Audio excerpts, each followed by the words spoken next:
Royal fury at book revelations about Prince Harry and William's feud as Queen lay dying. Royal courtiers were last night said to be furious over the revelations about Princes William and Harry's feud, which erupted as the Queen lay dying. Palace insiders tore into author Omid Scobie over a string of claims he made about the pair's fractious relationship during a time of personal grief for the royal family.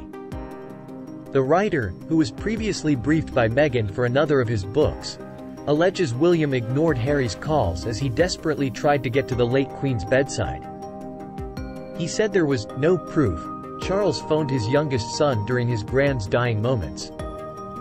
And Omid's book, Endgame, says of William, he feels he has lost Harry and doesn't want to know this version of him. Scobie also said the prince is convinced his brother has been brainwashed by an army of therapists in America.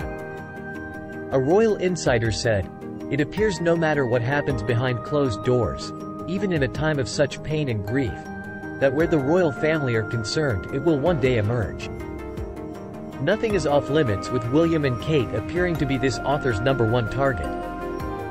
It only takes a few months for the knives to come out again and the wounds to be opened up.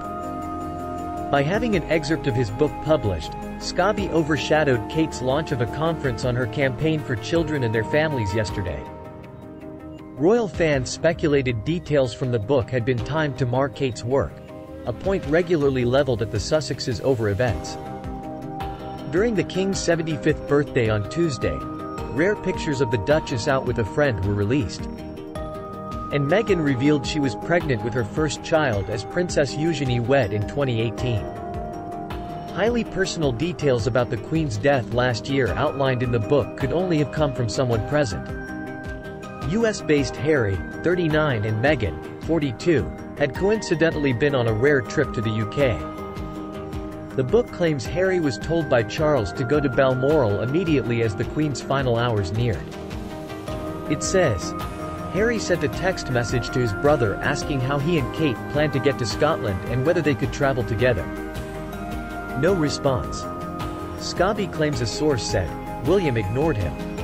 He clearly didn't want to see his brother. The Sussexes got their own flight there.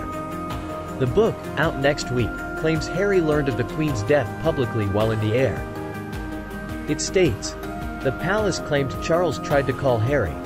Sources later told me there was never any proof of this.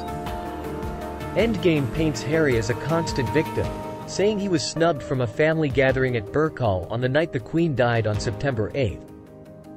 It states, William says he no longer even recognizes his own brother, a source said. And the book claims the prince refuses to even properly talk with Harry. But the Duke is quoted as saying, I'm ready to move on past it. Whether we get an apology or accountability, who knows? Who really cares at this point?